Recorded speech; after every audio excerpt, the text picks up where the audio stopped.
Hi, it's Chris. I'm so glad you're here today. This channel is all about learning systems and leading change. And today's video is going to start with covering some basic definitions and answering people's questions that we often overlook, mostly around the political labels we hear today and the assumptions that underlie them.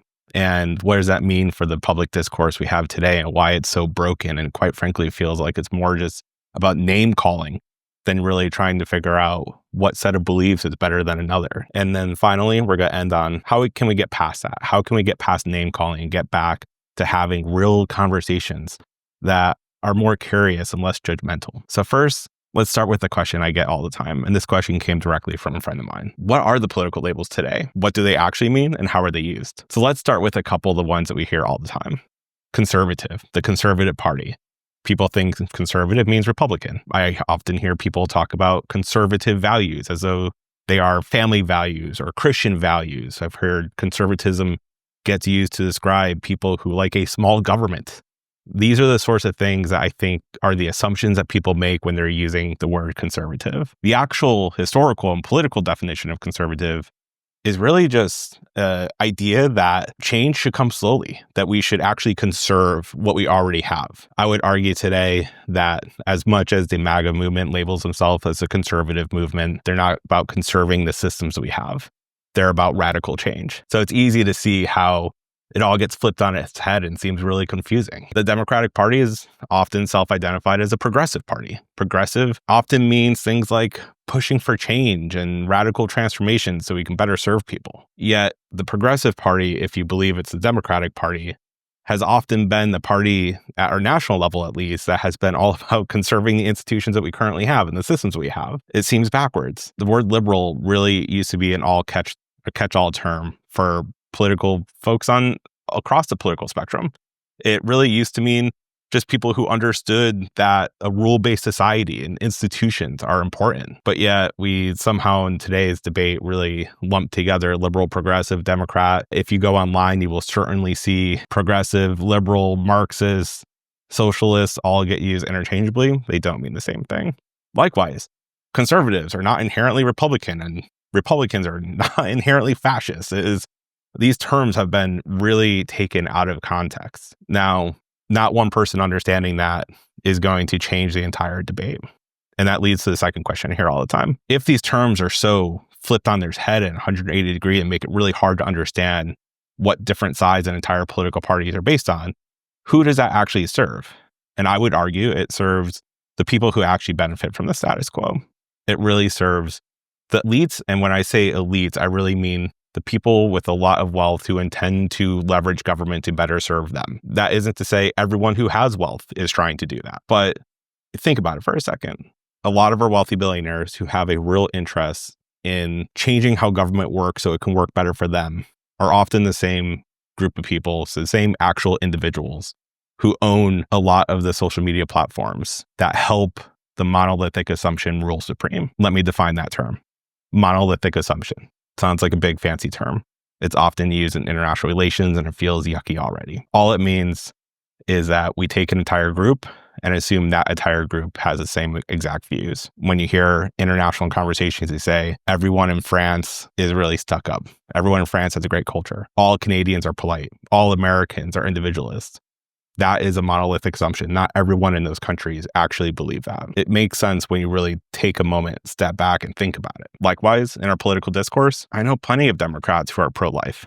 I know plenty of conservative Republicans who are pro-choice. The baggage that comes along with these terms don't hold true across a lot of people. And it's, I think, an underpinning of why we have in all of our presidential elections about 1/3 or more of the population that just doesn't vote. It's hard to see what side you really want to belong into when these terms don't actually mean what you see play out every day. And that leads me to the third and final question for this video. What could we actually do about it? We all are going to come across these labels. We use them ourselves. The labels are part of jargon. Jargon is used to have shortcuts so we don't have to sit down and define every term every time. If you're in an emergency room taking care of people who are truly sick, having some shortcuts in medical terminology, incredibly useful. If you're an advanced student or professor or someone researching political science and international relations and history, having a set of definitions so you don't have to always go back and explain it from scratch is how you keep moving that forward. there is a place for jargon. But in our current political discourse, what I have found is we have to get past the labels. When I hear someone say, I'm a conservative, I will never vote that way, or calling one entire party something, good, bad, or indifferent, I tend to ask why. It's putting on your inner child hat and like letting your little inner kid go wild and just say, why? In fact, in a lot of innovation, you're supposed to ask why 7 times. That can get really annoying. So instead of asking someone at a Thanksgiving dinner we have coming up why 7 times, why they believe something a certain way 7 times, you can certainly do that. You'll get viewed as being annoying. So maybe once or twice is okay. It's also important to ask ourselves why a couple times. Why do we really believe what we believe? Do these labels that we cling on to and use make sense to us? Do we need to redefine these terms? More importantly, I think in the discussions, because most people don't actually get to why. That's a lot of hard intellectual work to do. And sometimes you may not want to put people on the spot. I totally get it. Another good question to ask to get past labels that people may use, hey, I'm a Republican, I believe this, is ask for the detail. Take that idea a step further. Hey, if you believe in less taxes, do you also then believe in less government services? For some people, they absolutely do. Although a lot of those people also get a lot of government services and we forget what government actually serves. We tend to just assume it away because so many government programs are actually highly effective. But that's a point for a different video. So 1, ask why. 2, ask for the next point in the logic train. Hey, I believe X, so therefore what comes next after X? Finally, my favorite question to ask people, what would you have to see to change your mind? This is a question hardly anyone ever gets asked, and it's important to ask it of ourselves as well. If you really feel strongly about whatever political thing is being discussed, it's important to ask ourselves, what would it have to take to change our mind? What would you have to see to change our mind?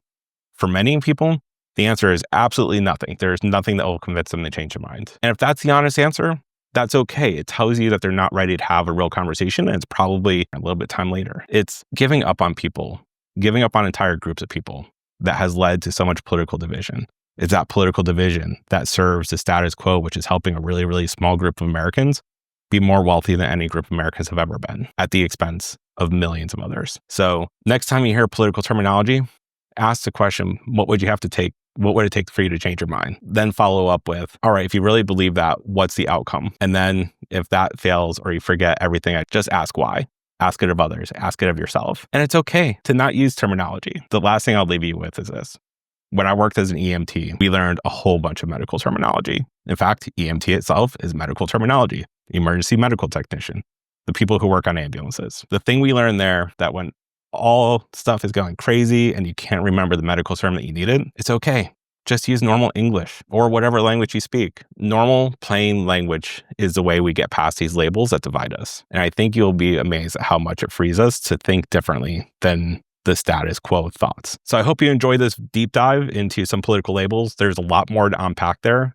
And all of these questions are coming in from people like you. So what we're really doing here is building a community where people can ask questions, the questions that you might be too afraid to ask. And so here's my ask of you. Not only go out and question yourself and the people around you about what political labels you're using, but if you have other questions, either on this topic or others about government and how we can make our political future better than what it is right now, throw it down in the comment. Ask me a question. We'll compile them and we'll keep answering them. If you haven't yet, please click like on this video, drop a comment below, and click that subscribe button. It'll help the YouTube algorithm make sure that these videos are getting into your feed. Thank you.